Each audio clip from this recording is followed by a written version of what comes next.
1947 August 15న భారతదేశానికి స్వతంత్రం వచ్చింది. దేశమంతా స్వతంత్ర వేడుకలు జరుపుకుంటున్నాయి. కానీ మన దేశంలో ఒక్క ప్రాంతానికి మాత్రం అప్పటికీ స్వతంత్రం రాలేదు. అది మీలో ఎంతమందికి తెలుసు? రత్నాలు, వజ్ర వైడూర్యాలతో ప్రపంచాన్ని ఆకర్షించిన భారతదేశంలోకి వ్యాపారం పేరుతో అడుగుపెట్టిన బ్రిటిష్ నెమ్మదిగా మన దేశంపై ఆధిపత్యం సాధించారు. కానీ భారతీయులు ఎప్పుడూ బానిసత్వాన్ని అంగీకరించలేదు. 1857లో మొదలైన మొదటి స్వతంత్ర సమరం, ఝాన్సీ లక్ష్మీబాయి వీరత్వం, తాంత్రే తోపే పోరాటం బ్రిటిష్ పాలనకు మొదటి సవాలు విసిరింది. ఆ తర్వాత బాలగంగాధర్ తిలక్ స్వరాజ్యమే నా జన్మ హక్కు అంటూ ఉద్యమ జ్యోతిని వెలిగించారు. మహాత్మా గాంధీ అహింసతో దేశాన్ని ఏకం చేశారు. భగత్ సింగ్ యువతలో విప్లవ స్ఫూర్తిని నిలిపారు. నేతాజీ సుభాష్ చంద్రబోస్ స్వతంత్రం కోసం సైన్యాన్ని నిర్మించారు.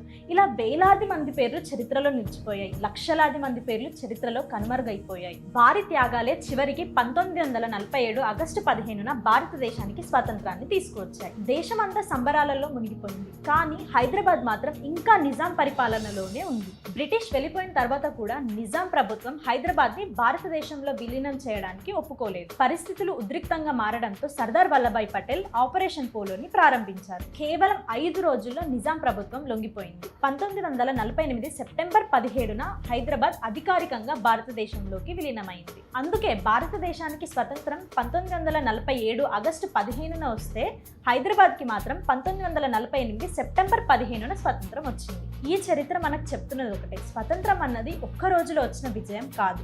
దాదాపు 2 శతాబ్దాల పోరాటం, లక్షలాది మంది ప్రాణత్యాగంతో సంపాదించుకున్న హక్కు. దాన్ని గుర్తించుకోవడం ప్రతి భారతీయుడి హక్కు. అందరికీ స్వాతంత్ర దినోత్సవ శుభాకాంక్షలు.